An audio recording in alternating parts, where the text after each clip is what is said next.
They laughed when they shoved a 90-year-old black man into the street, but they had no idea who he really was, or what would happen just 20 minutes later. In a city that forgot its roots, one man remembered. His cane was old, his steps slow, but his legacy was unshakable. What began as humiliation in a Detroit alley would become a powerful awakening that transformed not just a group of lost boys, but an entire neighborhood. This is the true story of Elijah Booker, a retired military trainer and teacher who refused to stay silent when his dignity was torn down, and instead rose up, not with fists, but with history, discipline, and a generation's worth of unspoken strength. If you believe respect for our elders, and especially our veterans, is non-negotiable, then watch until the end, because this story will change the way you look at the power of presence, legacy, and redemption. It was just past 10 in the morning when Elijah Booker stepped out of his small brick house on Linwood Avenue, the one with the peeling blue shutters and the rusting mailbox that still bore his late wife's name, Mrs. L. Booker, faintly stenciled under his. The April sun filtered through gray clouds like light struggling through memory, and the cracked pavement beneath his shoes remembered better days, much like the man who now shuffled across it with the assistance of a smooth, time-worn cane carved from African blackwood. Elijah's steps were measured, patient, and familiar, as if every sidewalk square knew his rhythm and bowed slightly under his weight. His coat was too large for his shrinking frame, the collar turned up not out of style, but to guard against a chill the weather no longer carried, but his body still believed in. His cap, a faded green military issue from decades ago, sat proudly on his head, casting a soft shadow over eyes that once scanned war zones and classrooms alike with the same calm intensity. At 90 years old, Elijah was more than just an old man in the neighborhood. He was a living archive of Detroit's soul, a walking testament to the city's struggle, its war-torn sons, and its often forgotten history. He had served his country not only in uniform as a military instructor during World War II and Korea, but also for decades after, as a high school teacher of African American history and military ethics. He taught generations of boys, black, brown, and sometimes white, that freedom was not a right you inherit, but a duty you uphold. And though he had long since retired, the neighborhood still knew him as Coach Booker, the old man who once turned punks into men using only books, push-ups, and the truth. That morning, Elijah walked toward his small ritual, the one that kept his weeks grounded, a short journey to Holman's Bakery, a family-owned shop that had survived 3 recessions, 4 ownership changes, and the gentrification wave that had swallowed much of the city's west side. Every Saturday for the past 23 years, he bought the same thing, a cinnamon twist, warm, crisp, and buttery.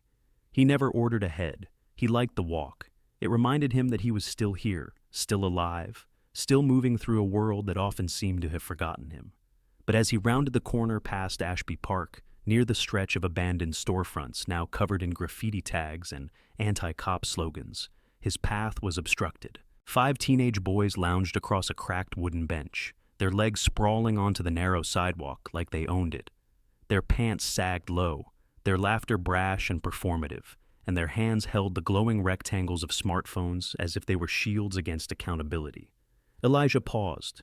He knew these boys, not by name, but by posture, by the way they filled space with bravado and claimed ownership through intimidation.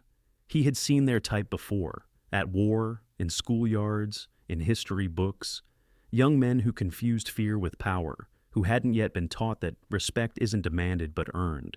He adjusted his hat, took one more step, and stopped a polite distance away.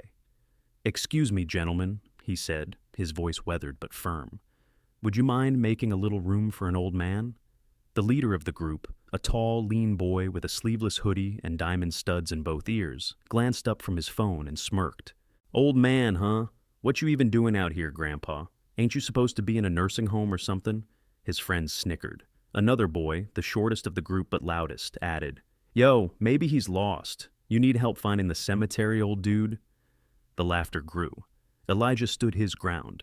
He had heard worse, from racists, from enemy soldiers, from bureaucrats who once told him his sacrifice didn't entitle him to anything. He'd learned long ago that silence could be louder than rage. "Just trying to get to the bakery," he said, motioning with his cane. "Don't want trouble, just a pastry." A pastry, the first teen repeated mockingly, then widened his legs to further block the path. Nah, this our bench. Go round, Gramps. Walk in the street like the rest of y'all relics. Elijah's fingers tightened on the handle of his cane. His joints ached, his back protested, but his pride held him up. There's no need for disrespect, son, he said quietly. I've taught kids your age long enough to know you can do better than this. The boy's eyes narrowed. Don't call me son. You ain't my daddy. You ain't nobody. And then, without warning, as Elijah attempted to step aside, the boy shifted his weight and stuck out his foot. It was too deliberate to be a stumble, too practiced to be a joke. Elijah's balance faltered, his cane clattered to the pavement, and in the split second that followed, the world seemed to tilt. His body pitched forward, his feet struggling to catch up with his momentum, and suddenly he was off the curb, teetering into the edge of Ashby Boulevard, where a white delivery van came screeching to a halt inches from his knees. Horns blared. A driver cursed. Someone shouted, "Get him off the road!" Elijah barely registered any of it. His heart thundered in his chest, not from exertion, but from something colder, something deeper, humiliation.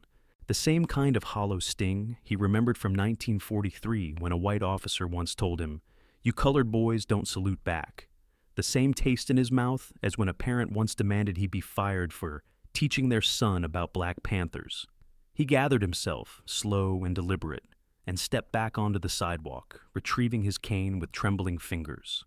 Behind him, the teenagers howled with laughter. Yo, did y'all see that? Man almost breakdanced in traffic. Look at him stumble like he dodging bullets in Nam. Bet he got that limp from fighting dinosaurs. The mocking echoed across the brick walls, bouncing off the empty windows of shuttered buildings, sharp and cruel. Elijah didn't respond. He straightened his shoulders. Not much, just enough. He turned away, his appetite evaporated, the warmth of the cinnamon twist already forgotten. But something ancient stirred inside him, older than pride, older even than pain. A code, a creed. You don't turn your back on disrespect, not when it threatens the dignity of all who came before you. Elijah took a seat on a nearby bench, across from the alley where the teens had now vanished. He stared into the shadows for a long time, his eyes narrowing beneath the rim of his cap. Then, with hands steadier than he expected, he pulled out a scratched flip phone, the kind no one used anymore, except men like him, men who valued permanence over convenience. He pressed 3 numbers he knew by heart. Not 911, he wasn't calling the police. He was calling the Detroit Veteran Brotherhood Center, a tight-knit organization of retired black servicemen, many of whom had been his students, his recruits, or his comrades. He waited as the line rang twice, then clicked. A familiar voice answered, "Detroit Vet Center, this is Captain Hayes." Elijah spoke with quiet clarity. "Darnell, this is Mr. Booker." There was a pause, then a change in tone, respect, alertness. "Coach Booker? Sir, everything all right?" "Not quite. I was just assaulted outside Holman's Bakery. A group of teenagers, deliberate, disrespectful, malicious. I'm fine, no injuries, but..." He paused, the weight of his words steady. "They shoved a man who trained your whole damn generation into the street like trash." Silence. Then Darnell's voice, cold, clipped, professional. "How many?" "5, young, bold, loud. They ran into the alley off Ashby, you know the one." "I know it. I won't ask for anything. I just thought, you should know." Darnell exhaled slowly. "You did right calling me, Coach. You got 20 minutes, son." Elijah closed the phone with a soft click, leaned back on the bench, and let the spring wind brush against his face. He wasn't smiling, not yet, but the corners of his mouth hinted at something sharper than satisfaction. He watched the alley's mouth, and he waited, not for revenge, but for reckoning. Because some lines, once crossed, summoned back all the men who bled to draw them. 20 minutes was never meant to feel this long, but Elijah Booker had mastered the art of waiting through decades of military drills, through segregated lunch counters, through funerals for brothers who came home in caskets draped with flags that their neighborhoods never truly saluted. He waited now, not with clenched fists, but with a soldier's patience, the kind that learned long ago that justice doesn't always arrive on schedule, but when it does, It does so with precision. Across the street, the city thrummed with its usual indifferent pulse. Cars passed without pause. A city bus rumbled by with a cloud of gray exhaust, and a pair of teenagers on bikes rolled past, tossing glances at the old man on the bench before losing interest. But Elijah's eyes stayed fixed on that alley. That narrow, littered passage behind Holman's, where 5 young punks had disappeared, thinking they had won a moment of amusement, not realizing they'd crossed into history, because you don't shove a man who carries a legacy, not without awakening the weight of everything behind him. Then, just as the breeze picked up and the sky began to deepen into that steel Detroit blue, Elijah saw it. A black SUV rolling slow up the curb, followed by another, and then a dark green truck, military style but civilian plated. The vehicles didn't block traffic. They slid into place like chess pieces moved by steady hands. Doors opened, Boots stepped out, not loud, not fast, but with a silent gravity that made even the wind seem to pause. First came Captain Darnell Hayes, 47 years old, former Marine, Bronze Star recipient, and now the director of the Detroit Veteran Brotherhood Center.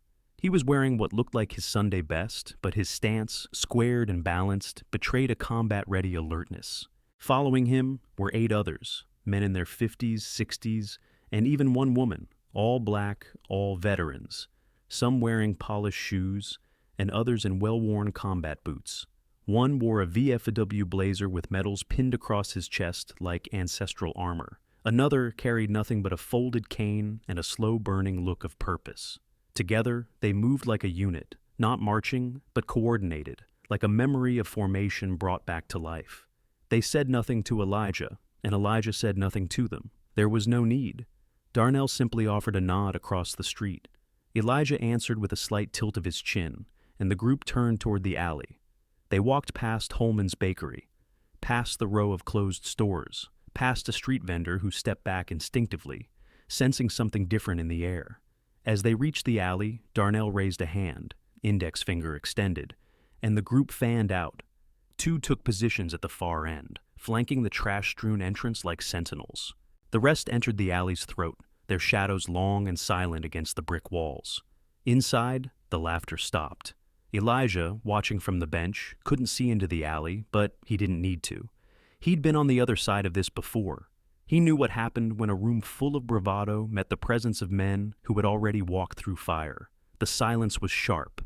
Then Darnell's voice rose, not shouting, but cut glass clear, his cadence unmistakable, not of rage, but of command. Which one of you thought it was funny to put a 90-year-old man in traffic? No reply. You know who that man is? A pause. Then, that man trained more soldiers than all your little TikTok heroes combined. That man taught me. He taught a lot of us what it meant to stand for something. And today, you spit on that. And for what? A laugh? A mumble, a shuffle of sneakers. One boy tried to speak, but his voice cracked like glass. Didn't mean it like that. Didn't mean it, Darnell snapped. You shoved him, you laughed, you filmed it. You didn't mean to be cruel. You just didn't care. There was no profanity, no threats, but the discipline behind Darnell's voice carried more weight than fists ever could. Another voice joined in, an older vet with a raspy timbre, maybe Army, maybe Air Force. You know what happens when you forget history? You make the same damn mistakes. Except this time, you didn't just forget. It never mattered to you. One of the boys began to cry, the sound brittle, not from pain, but shame. Someone knocked over a trash bin in panic. "Pick that up," came a curt command.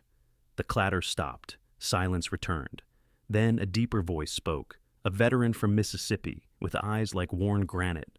"I had a friend like that man you pushed. We trained in Georgia, 1944. Man died protecting white soldiers who wouldn't even let him sit at the same table. But he still fought, for the flag, for the idea, and you tripped that idea for likes." Another long pause. Then the rustle of movement, the sound of 5 boys straightening their backs, not out of pride, but understanding. They emerged from the alley in silence, eyes downcast, mouths closed. They didn't run, they didn't speak. They didn't even look at Elijah, sitting still as a monument. One by one, they passed him, and one by one, their steps slowed, not from fear, but weight, They walked away like boys who had seen something their fathers never taught them, like shadows trying to outrun daylight. And then Darnell appeared, stepping out of the alley, his posture composed but stern. He crossed the street, stood before Elijah, and snapped into a perfect military salute. "Mr. Booker," he said quietly. "Sir, the situation has been addressed." Elijah rose, slower than before, but with a steadiness that surprised them both. He returned the salute, not a casual gesture, but a precise, practiced motion, echoing decades of service. "Thank you, Captain," he said, "not just for me, for them too." Darnell nodded, his voice softer now. "Sometimes, sir, it's not about punishment, it's about reminder." Elijah looked past him, toward the alley. "Let's hope they remember." Darnell placed a hand on his chest, over his own medals. "They will. Today wasn't just another Saturday. It was a lesson they won't find on YouTube." Behind him, the veterans regrouped, silent as ever, forming a loose column before heading back toward their vehicles. And as they disappeared down the block, as quietly as they came, the street returned to its normal hum. But it wasn't the same. Not for Elijah, not for the bakery, not for the 5 boys whose swagger had turned to silence. Elijah sat again, the bench now warm beneath him, and closed his eyes, not from exhaustion, but reflection. The city had forgotten many things, but not this, not him, and certainly not what it meant to walk with dignity through a world that had tried again and again to strip it away. Elijah Booker remained seated on that bench long after the last set of boots had faded into the distance, not because his legs demanded rest, but because his spirit needed stillness to absorb the weight of what had just transpired. He wasn't a man prone to spectacle, had never craved attention, yet in that quiet aftermath, with the alley behind him and the bakery to his left, he felt something stir in his chest. Not pride exactly, but a kind of solemn confirmation that everything he had lived through, fought for, and taught had not been in vain. He gazed down at his hands, veined and calloused, the same hands that once held rifles, chalk, and trembling young soldiers' shoulders. And he thought of all the boys who had passed through his classrooms and boot camps, some of whom had never come home, some who came home broken, and others, like Darnell, who came home burning with purpose. The cinnamon scent from Holman's wafted out as the door opened, and a familiar voice called, "Mr. Booker? You all right, sir?" It was Anita, the bakery owner's granddaughter, no more than 24, her apron smudged with flour and concern creased between her brows. Elijah turned his head and nodded gently. "I'm fine, baby girl. Just thinking," to which she crossed the street, ignoring the traffic, carrying a warm paper bag in one hand and a cup of coffee in the other, kneeling beside him like a nurse before a general, placing the items on the bench beside him and saying, "On the house, sir. Mom said what happened and, well, people talk." And Elijah chuckled softly, not at her words, but at how effortlessly respect could feel when it came from a place of understanding rather than obligation. "Thank you," he murmured, lifting the paper bag slightly and inhaling the buttery heat of the cinnamon twist. "Haven't missed one of these in over 20 years, but today came close." Anita sat beside him without asking, her presence unthreatening, almost reverent, and after a long moment, she asked, Did you know those men? The ones who came?" And Elijah smiled, eyes forward, voice low. "Some I trained, some I fought beside, some I scolded when they were knuckleheads in my classroom, but all of them, they remember where they came from." And Anita, who had grown up hearing her grandfather's stories about neighborhood legends and forgotten warriors, nodded slowly, digesting more than just his words. A gentle silence stretched between them before she whispered, "That alley's always felt off, like bad energy clings to it." And Elijah responded without hesitation. "History leaves residue, especially where lessons were ignored." He sipped the coffee, its bitterness grounding him, its warmth reminding him of field camps and morning drills. Around them, life resumed. Cars honked. A street performer began tapping rhythms with overturned paint buckets 2 blocks away, and a boy on a skateboard flew past in a blur of denim and earbuds, completely oblivious to the seismic shift that had just occurred in his neighborhood's heartbeat. "What happens now?" Anita asked, folding her arms against the rising wind, and Elijah didn't answer immediately.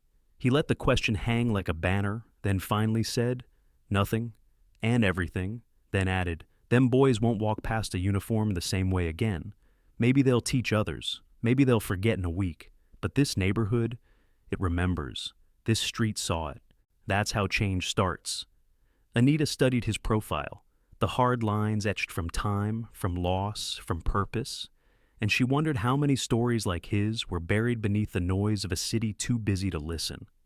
Just then, a middle-aged man in a postal uniform walked by and gave Elijah a respectful nod, not the casual kind, but the kind that speaks to silent acknowledgement between men who have endured things that don't always show. Elijah nodded back, barely perceptible, but precise, and Anita smiled. "You really are a legend, you know." To which Elijah shook his head. "No, child. I'm just one man trying to make sure legends don't die quiet deaths." Across the street, a young boy, no older than 12, stood staring from the sidewalk, eyes wide, a backpack slung over one shoulder, and a paper straw wrapper clutched in his fingers like a nervous tick. Elijah caught his gaze and held it, not long, not intense, but long enough, and the boy shifted awkwardly, then mumbled, "Sorry," for what they did, before darting off toward a bus stop. Anita looked after him and said, "Did you know him?" And Elijah whispered, "No." But one of them did, and that to him meant the message had spread, not just through discipline, but through witnessing, through presence, through story. As the clock struck noon and shadows changed direction, Elijah Booker stood slowly, picking up his cane, cinnamon twist untouched, and looked toward the alley one final time. He didn't need to enter it, didn't need to claim it. It had already been reclaimed, not through violence, but through unity, through remembrance, through the quiet, unshakable authority of those who have earned the right to walk with dignity. He turned to Anita and said softly, "Thank your mama for the coffee," then tapped his cane twice on the pavement, a signal, a rhythm, a code, and began his walk home, every step echoing not with frailty, but with quiet thunder. The walk home was different now, not shorter, not easier, but different in a way Elijah Booker could feel in his bones, not just the arthritic ones, but the deeper structures of memory and identity that ran through his spine like the steel beams of old Detroit's auto plants. Every corner he passed held a reflection of the city he'd known, and the one it had become. Once brick and brass, now graffiti and gentrification, but still pulsing with the heartbeat of a people who refused to vanish. As he passed the mural of Malcolm X on the side of the old barber shop, Elijah tipped his cap slightly, not out of habit but reverence, and continued on, cane tapping rhythmically like a metronome of time itself. The incident from earlier wasn't far behind him. It hovered, not as a shadow, but as a kind of presence, something that had happened and still was happening in the ripples it sent through the community. A young mother pushing a stroller made eye contact and offered a respectful, almost grateful nod, and though she said nothing, Elijah caught the silent message. "I saw, I heard, thank you." And he returned the nod with the quiet strength of someone who has long learned that dignity doesn't require an audience to exist. Halfway down the block, he slowed, not because of fatigue, but because something familiar and unexpected caught his eye. Standing on the steps of the old community center, leaning against the rusting railing, was Jerome J.P. Patrick, a man Elijah hadn't seen in almost 15 years. J.P. had once been one of his most difficult students, a fireball of rage and brokenness, barely contained in a teenager's body. Expelled twice before Elijah took him aside during detention and said, "You either learn how to fight with your mind, or the world's gonna beat the fists right out of you." And somehow, miraculously, J.P. had listened. Now he stood tall, heavier, eyes wiser, wearing a security badge on his belt and a Detroit Fire Department cap. "Heard you raised hell today, Coach," J.P. called out, voice deep and rough, like gravel in an oil drum. Elijah chuckled without slowing. "Didn't raise nothing, son. Just reminded folks of what already stood," to which J.P. grinned and stepped off the stoop to walk beside him. A silent escort home, like old soldiers do, when one of their own needs no protection, but still deserves a shield. "Them kids, they ain't gonna forget that," J.P. said after a moment. "They were in the rec center crying like puppies before they even got a word out. Said it was some black military squad came out of nowhere like ghosts." And Elijah replied softly, We ain't ghosts, we're memory, and memory don't fade unless people stop telling the truth. They walked in silence for a stretch until JP asked, "You ever get tired of holding the line, coach? I mean, ain't it heavy sometimes?" And Elijah stopped, placed one hand on the iron fence beside him, and turned slowly to face the younger man, his eyes sharp but kind. "Heavy?" he echoed. "Son, it's supposed to be heavy. That's how you know it matters. But it gets lighter every time someone else helps carry it. Like today. Like you standing here now." JP swallowed hard, then reached into his pocket and handed Elijah a folded piece of paper. "Something we've been working on," he said. "Youth program, veterans mentoring boys. We got a few names already, but we want you to be the face of it." Elijah stared at the paper, then at JP, and a small, knowing smile tugged at the corner of his mouth. "You sure you want this old mug scaring them off?" he teased, but JP shook his head. "They need you, coach. Hell, I needed you. Still do." Elijah tucked the paper into his coat pocket without another word, resumed walking, and as they approached the corner of Linwood and 8 Mile, his house came into view. A modest red brick with a rusted porch swing and a front yard no bigger than a postage stamp. But it was his sanctuary, the place where memories lived in picture frames and the scent of lemon oil clung to wood that had been polished by the same hands for over 50 years. JP stopped at the gate. "You need anything at all, you call me," he said, "day or night." And Elijah nodded. "I know, son. That's why I won't have to."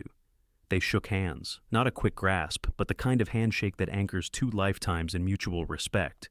Then Elijah climbed the steps one at a time, slow but steady, and disappeared behind the creaking screen door, cane tapping against the floor as the house seemed to sigh in welcome. He placed the cinnamon twist on the kitchen counter, poured himself a glass of water, and sat in his favorite chair, the one facing the window with the small American flag tucked beside a faded photo of his wife, Lena, and a younger version of himself in uniform. He leaned back, exhaled, and for the first time that day, let his eyelids drift closed, not from exhaustion, but from peace, the kind that comes only after you've reminded the world, and perhaps yourself, that legacy is not a relic, it is living, breathing, and ready to rise when called. Night fell over Detroit with the quiet weight of old secrets, and inside the house on Linwood Avenue, Elijah Booker sat still in his worn armchair, his cane propped beside him like a loyal sentry, the paper bag with the cinnamon twist untouched on the counter, forgotten not out of disinterest, but because some days filled a man so completely he had no room left for anything sweet.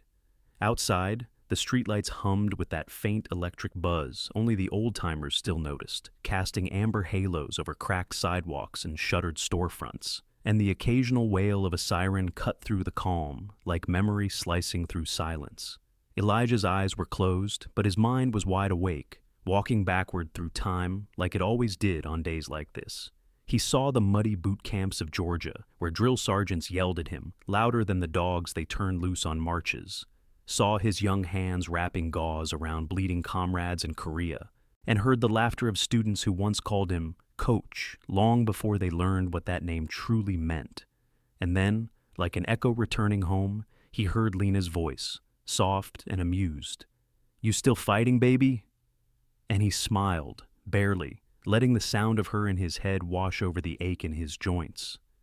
A clock ticked somewhere behind him, steady and slow, the heartbeat of a house built not with brick, but with love, and just as he was beginning to drift into the kind of sleep only the weary earn, the doorbell rang. Sharp, unexpected, and strangely gentle.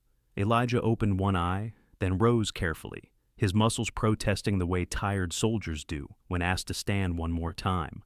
And when he opened the door, he found something he hadn't expected, the same boy from earlier, the youngest of the group who had shoved him, the one with the nervous twitch in his hands and the look of someone who hadn't been truly seen in years. He stood awkwardly on the porch steps, his hoodie pulled low, his eyes wet with something he was trying hard not to call tears, and in his trembling hands he held a piece of cardboard with something scrawled on it in black marker.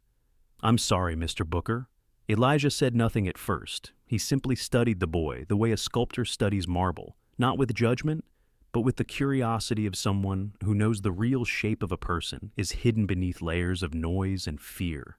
After a long moment, he spoke, "You know my name, but I don't know yours." and the boy hesitated before answering. Marcus? Marcus James. His voice small, cracking, not from puberty, but from the weight of shame. Well, Marcus James, Elijah said, leaning slightly on his cane, what brings you here tonight? And Marcus looked down, then up, then down again, before replying, I couldn't sleep. Not after what happened. I didn't mean for it to go that far. I don't know. I thought it was funny, but it wasn't. It was wrong. And when those men showed up, when they looked at me, I felt small. Not because they scared me, but because they saw something in me I didn't want to be. And Elijah nodded slowly. That's called conscience, boy. Don't let it fade. It's the only part of you the world can't take unless you give it away. Marcus swallowed hard, his fingers gripping the sign tighter, and said, I want to learn, sir, about you, about the stuff you did, about what it means to be a man. I don't want to end up like the dudes on the corner who don't care about nothing. Elijah looked at him for a long time, longer than Marcus could hold the gaze, and then stepped aside, opening the door wider. Come in, he said, but take off your shoes. This house has seen war and death, but it's never tolerated dirty souls. Marcus blinked, then nodded quickly, slipping off his sneakers and stepping inside like a boy entering a cathedral, reverent and unsure. The house smelled of old wood, leather, and lemon polish, and Marcus stared at the walls lined with framed photographs. Elijah in uniform beside men of all races, black and white group shots of platoons, color pictures of graduation ceremonies, newspaper clippings, and a large portrait of a smiling black woman holding a bouquet of sunflowers. That's your wife? He asked, and Elijah replied with a voice like velvet folded over stone. That's my heart. They sat in the living room, not across from each other but side by side, and Elijah began to speak, not like a lecture, not like a sermon, but like one man lighting a fire so another wouldn't be cold in the dark. He told Marcus about service, about discipline, about how survival was more than breathing. It was living with integrity even when no one was watching. He spoke of segregation and brotherhood, of foxholes and funeral flags, of students who made it and those who didn't, of the price of freedom and the poverty of ignorance. And Marcus listened, not with the twitching impatience of youth, but with the wide-eyed stillness of someone hearing truth for the first time without a filter. The hours slipped by unnoticed, and when the clock struck midnight, Elijah stood and placed the untouched cinnamon twist into a small paper napkin, handing it to Marcus with a simple nod. For the walk home, he said, but come back next Saturday. You got lessons to learn, and I ain't done teaching. Marcus took the pastry with both hands, eyes wet again, but this time not from shame, and whispered, Thank you, sir, before stepping out into the night, a little taller, a little heavier with responsibility, and a lot closer to manhood than when he had arrived.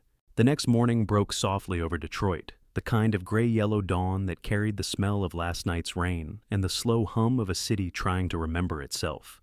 Elijah Booker sat by the window in his kitchen, sipping black coffee that had long gone lukewarm, watching the neighborhood come to life in layers. An old man pushing a cart of scrap metal, a mother arguing gently with a child who didn't want to wear his church shoes, and a cyclist speeding by with headphones in, oblivious to everything but his playlist.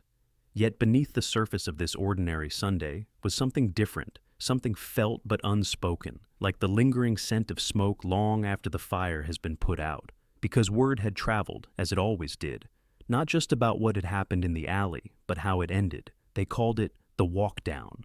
Some exaggerated it, some joked, others just shook their heads in silence, but regardless of which version passed through barbershops and basketball courts, the heart of it remained unchanged. A 90-year-old black man had been disrespected, and a brotherhood had answered, not with fists, but with presence. And presence, when rooted in legacy, speaks louder than any threat. Elijah wasn't thinking about all that, though, not in the way others were. His thoughts were on Marcus, the boy who'd returned last night, and the way his voice had trembled, not from fear, but from awakening. It had been a long time since someone young had sat in that house and asked to learn, not to impress, not to complete an assignment, but to understand. And as he reached for the local newspaper, expecting the usual headlines about City Hall or another shooting near 12th Street, he froze. There, tucked in the lower corner of page 2, was a column titled A Lesson in Legacy, with a grainy photo of him and Darnell Hayes side by side, taken during a Veterans Day event 3 years ago. The article was short, unsigned, likely written by someone who had only caught fragments of the event. But it was respectful, reverent even, ending with a quote that hit Elijah like a whisper from Lena. Respect is not about fear. It's about knowing whose shoulders you stand on. He folded the paper slowly, set it beside his coffee, and stared out the window once more. And then came the knock. 3 short taps, unsure but not timid. Elijah stood, not with surprise, but expectation. And when he opened the door, he found Marcus again, but not alone. Behind him stood 2 more boys from the group, the tall one with the chain who had tripped Elijah, and the shorter one with the twitchy laugh, both looking like they hadn't slept, their hands buried in hoodie pockets, their eyes heavy with something unnameable. Marcus cleared his throat and said, "They wanted to come," and Elijah, crossing his arms, raised an eyebrow. "Wanted to or told to?" The taller boy swallowed. "We wanted to, sir. We messed up. I messed up. That was on me, and I ain't got no excuse.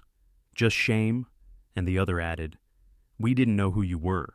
But that don't even matter, 'cause even if you were nobody, it still wasn't right." And Elijah nodded slowly, letting silence stretch until it felt like truth itself was holding its breath, then stepped aside. "Come in. Take your shoes off. Your apology means nothing if your soul's still tracking dirt into sacred places." And they obeyed, quickly, quietly, removing their sneakers and stepping into the living room like boys entering the presence of something holy. They sat on the couch, stiff, hands clasped, shoulders hunched, and Elijah sat across from them, eyes steady, voice calm. "What do you know about the Harlem Hellfighters?" he asked, and the boys blinked, confused, unsure if it was a test or a trick, until Elijah leaned in. "You want to learn? That's where we start. Black men in World War I fought longer than any American unit, came home to racism and no parades. But they never stopped marching. That's legacy. That's who you come from. Not cowards in alleys, not punks with phones, but fighters, teachers, builders, survivors. And it's time you started walking like you got their blood in your veins." The room was silent. No one dared look away. And then, slowly, the tall boy nodded. "Can we come back? Like, learn more?" And Elijah Booker leaned back, sipped his now cold coffee, and replied without hesitation, "If you come back, you better bring notebooks. I don't do babysitting. I do truth. I do discipline. And I don't waste time." The boys all nodded. Marcus smiled faintly. And somewhere deep within Elijah's chest, where pride had long been buried under years of disappointment and grief, something stirred, something warm and rising. Hope, not for himself, but for a generation that just might be ready to remember where they came from and finally step into who they were meant to become. By the following Saturday, the living room that had once been a sanctuary for one became something far more powerful. A classroom of transformation, stripped of chalkboards and desks, but filled with the raw, unfiltered weight of lived experience. Elijah Booker had pushed back the coffee table, straightened the photographs on the wall, and placed a stack of worn books, dog-eared volumes of Black history, military memoirs, and biographies of heroes the textbooks forgot, onto an old folding chair turned makeshift podium. And when the doorbell rang at exactly 9 a.m., it wasn't just Marcus this time. It was all 5 of the boys, including the one who had tripped him, who now stood awkwardly with a notebook in one hand and a pack of pencils in the other, like he was reporting for basic training. Elijah opened the door with the same quiet authority he had always possessed, and without saying a word, stepped aside to let them in, watching them remove their shoes, greet him with nods, not out of habit but respect, and take their seats on the floor like recruits awaiting orders. "First rule," Elijah began, pacing slowly with his cane tapping gently against the wood. "You don't get to rewrite who you are until you understand who you were meant to be." He picked up a book, held it aloft, and added, "This ain't about punishment. This is about correction, legacy, continuity, survival. You come from giants, but you walk like shadows. That ends today." The boys sat straighter, listening intently, some writing notes, others just absorbing every word like oxygen in a room that had long been starved of truth. Over the next 2 hours, Elijah told them about the Montford Point Marines, about the black regiments in the Civil War who weren't even considered citizens yet, still fought harder than men who owned land and power, about how service and sacrifice didn't erase racism, but it exposed it and forced it to answer. He spoke of bayonets and books, of marches on foreign soil and marches in Selma, of Lena, his late wife, who used to say, "Raising boys isn't about keeping them safe. It's about making them strong enough to protect something bigger than themselves." And slowly, the atmosphere in the room changed, not through emotion or theatrics, but through silence, the kind of deep sacred quiet that descends when truth finally sits among you and commands reverence. At the end of the session, one of the boys, Jalen, the one with the gold chain and sharp tongue, raised his hand timidly and asked, "Mr. Booker, when did you know you were a man?" Elijah turned, his gaze like steel smoothed over time, and answered, "The day I stopped asking the world to see me and started seeing myself." Jalen swallowed hard and wrote it down like scripture. Before they left, Elijah handed each boy a sheet of paper with a name, a date, and an event. Homework, but not from a curriculum, from a culture. "Find out who this is. Next week, you teach it to me," he said, "and don't come in here trying to impress me with big words. Come with understanding. That's the currency in this house." As they filed out one by one, something subtle had shifted in their posture. They weren't healed, not yet, not fully, but they were straighter, less heavy, as if each had been given a key to a door they never knew existed.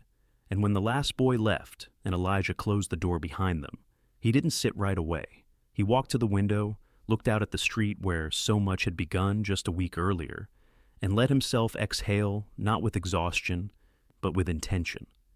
For the first time in years, the quiet inside his home didn't feel like loneliness.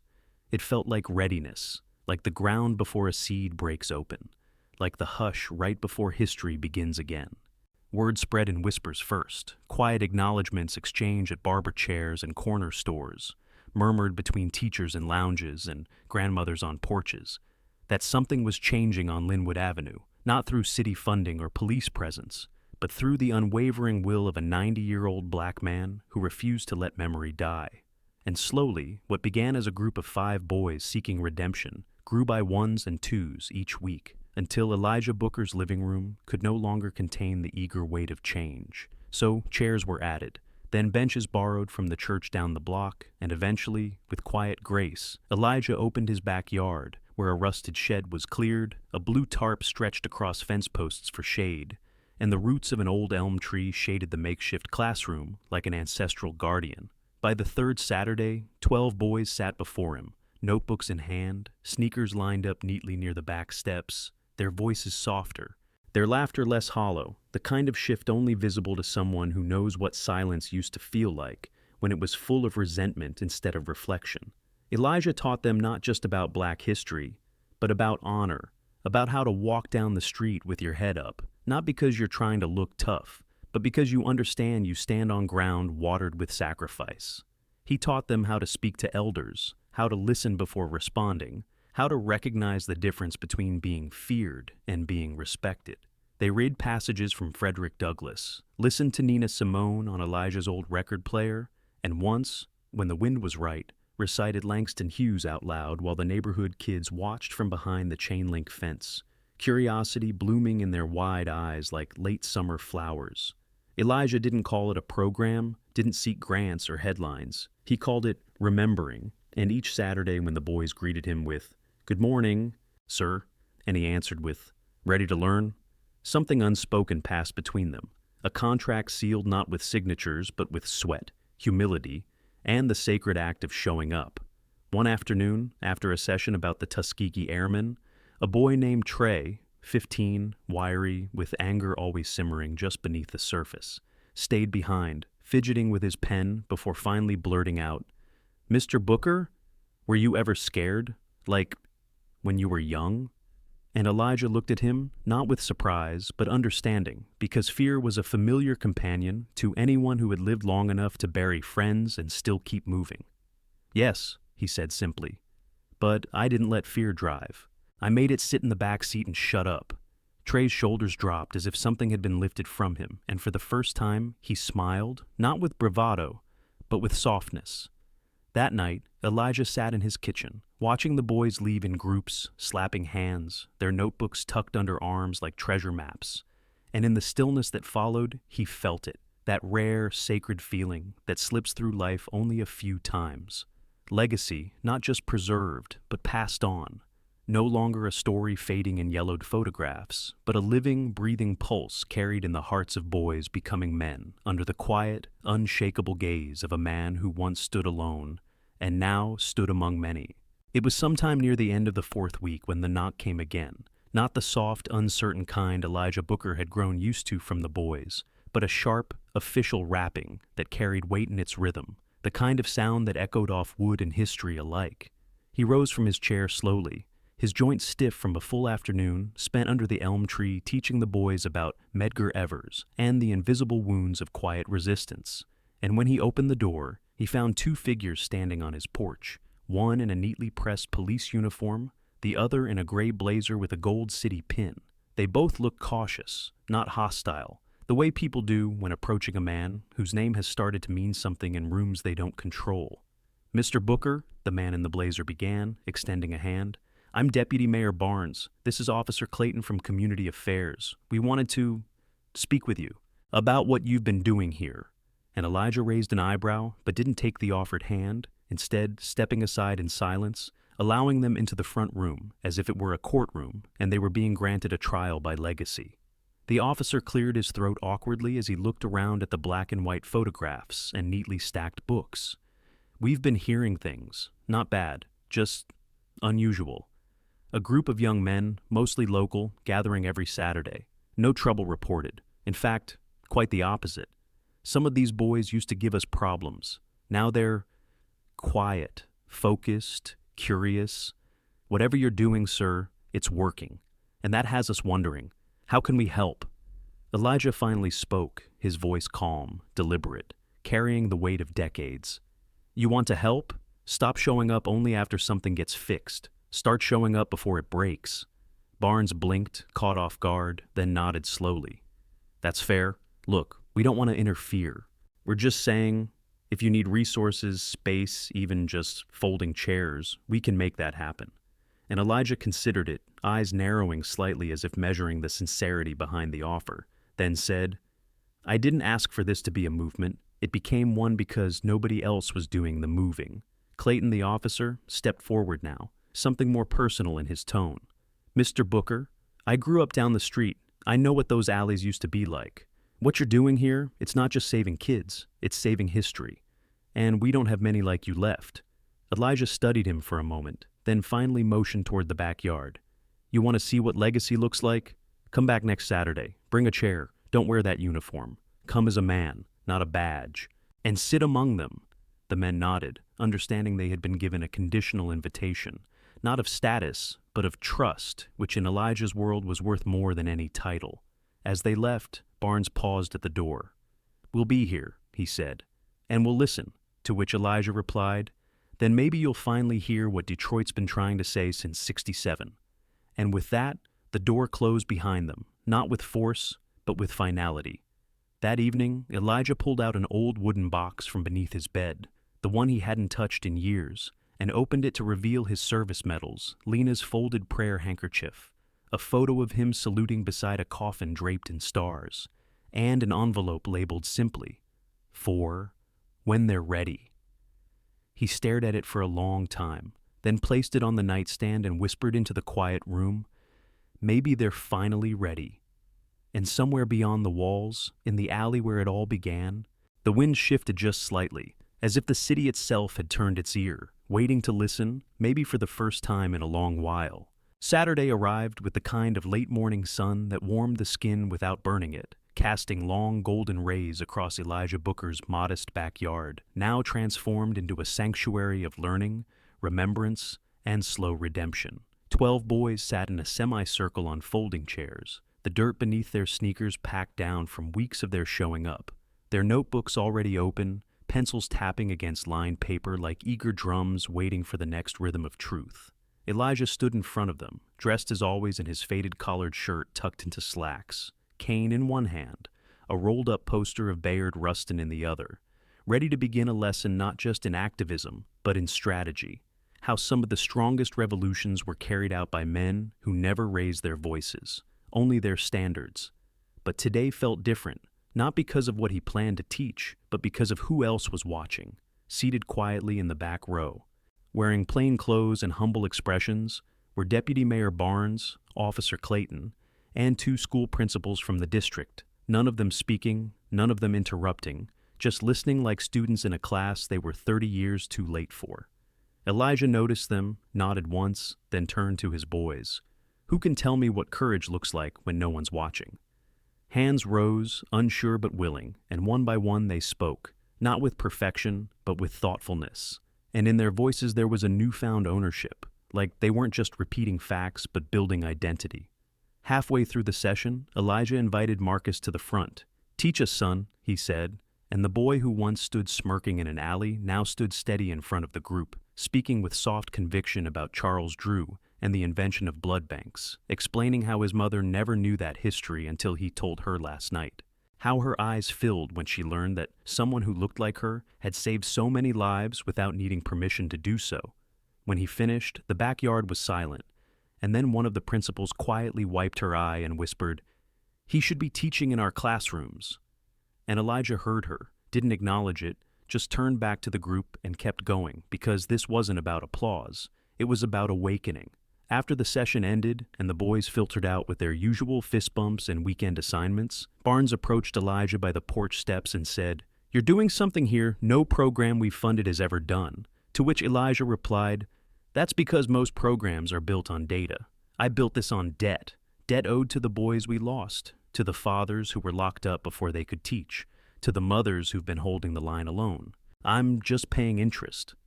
Barnes stood quiet for a moment, then extended his hand again, this time not as an official, but as a man who understood the difference between performance and purpose.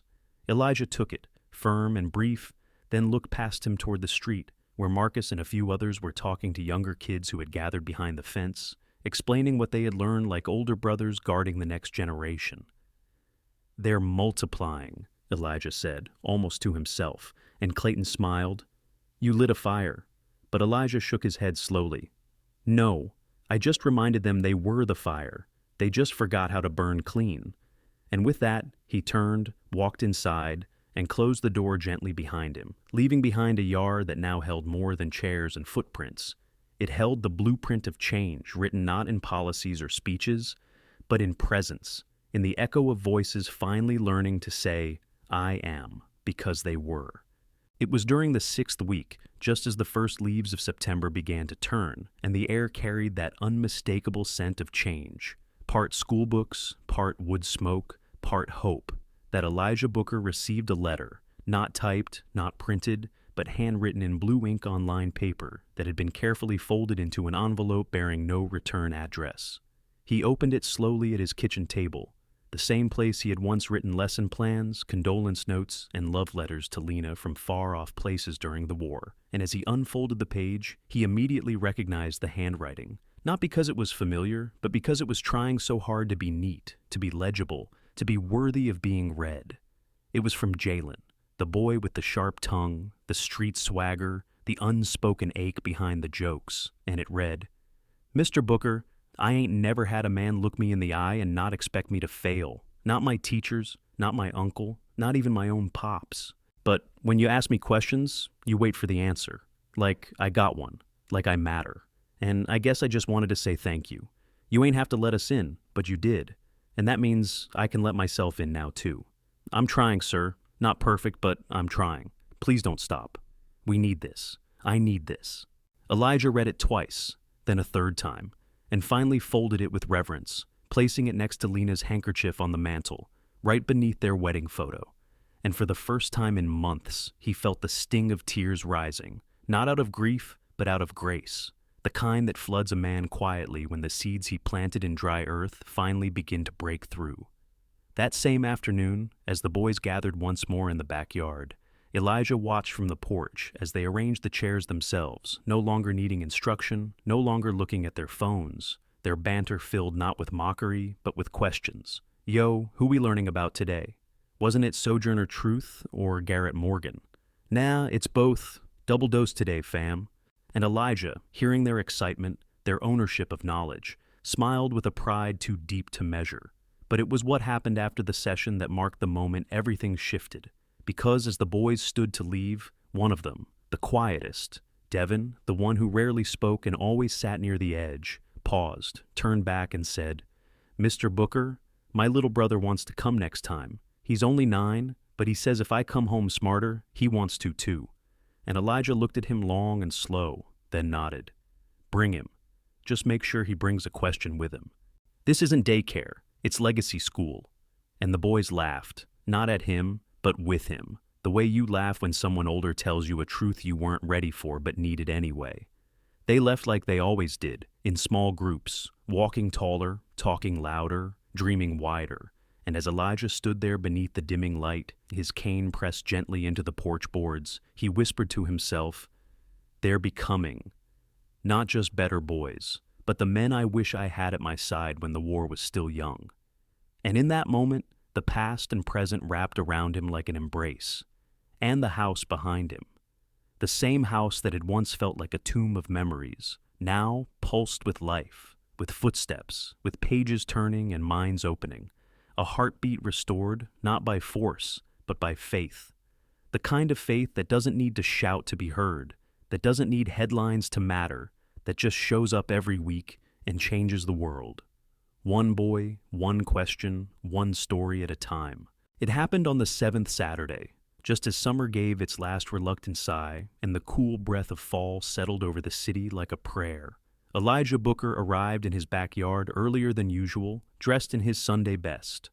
Charcoal slacks, polished shoes he hadn't worn since Lena's funeral, and a button-down shirt as crisp as the morning air, not out of vanity, but out of reverence, because today wasn't just another lesson, it was something else entirely. The boys noticed it as soon as they arrived, their chatter falling into respectful silence as they took their seats, sensing without needing to be told that this day carried weight. When all were present, 17 now, including Marcus's younger brother and 3 new faces from a nearby neighborhood, Elijah stepped forward, his cane tapping once for silence, and he began not with a history lesson, but with a story they had never heard, his own. He spoke of growing up in the Jim Crow South, of watching his father beaten for asking for his paycheck on time, of sneaking books home under his shirt because the local library didn't lend to black children, of forging his mother's signature to enlist in the army at 16 because he couldn't bear another year of being voiceless. He spoke of the battlefield, not the one overseas, but the one inside, where every victory was followed by a reminder that uniformed service did not always earn uniformed respect. And then, with tears quietly edging his voice, but never breaking it, he spoke of Lena, how she taught him to be soft without being weak, how she called his scars beautiful because they meant he had survived, how she used to whisper at night, "When you're gone, make sure your silence still speaks." And the boys, who had never seen him falter, sat motionless, some blinking back tears, others gripping their notebooks as if afraid the moment might vanish. "I am not immortal," Elijah said, voice steady again. "And this classroom, this porch, this dirt, this tree, was never mine to keep. It was mine to open. And now, it's yours to carry." He gestured to a table where 17 sealed envelopes sat, each with a name handwritten across it in his old, deliberate cursive. Inside each is a piece of history, a question, and a challenge. You'll open it when you're ready, not before. What you do with it will define what kind of ancestor you'll one day become. The boys stood one by one, each walking to the table like they were approaching something sacred, taking their envelope with 2 hands, holding it like a torch instead of a test. And as they returned to their seats, Elijah lowered himself slowly onto the old chair beneath the elm, folding his hands over his cane, and simply watched them, young black boys in hoodies and sneakers, some fatherless, some furious, some healing, all becoming something greater than the world had prepared for them. And then, without announcement, without ceremony, Marcus stepped forward, turned toward the group, and in a voice just barely trembling said, "Next week, I'll be teaching. Mr. Booker said I was ready, so I'll start with Ella Baker. She said strong people don't need strong leaders. And I think maybe that means we're supposed to lead each other now." Elijah closed his eyes then, not because he was tired, but because he had seen enough to believe again. And for the first time in a very long time, he allowed himself to lean back, let the sounds of hope surround him, the rustle of paper, the murmurs of discussion, the laughter that no longer mocked but belonged. And in that moment, beneath that tree, on that soil, he became part of something eternal. Not a legend, not a hero, but a root, deep, unseen, and absolutely essential for a forest he would never walk through, but one that would rise because he stayed long enough to plant it. He didn't raise his voice, he didn't raise his hands, but Elijah Booker raised a generation from one shove. Came a wave of change from one backyard, grew a classroom of legacy, and from one man's quiet defiance came a louder truth. Dignity cannot be stolen. It must be remembered if this story moved you, inspired you, or made you reflect. Don't let it end here. Comment below. What does legacy mean to you? Who in your life taught you respect without ever having to demand it? Like if you believe real strength comes from wisdom. Share this story to remind others that the most powerful revolutions begin not in protest, but in presence. Subscribe to Flow Story for more cinematic true stories, where pain meets purpose and ordinary people remind the world of extraordinary truths, because respect isn't requested, it's earned and it's defended.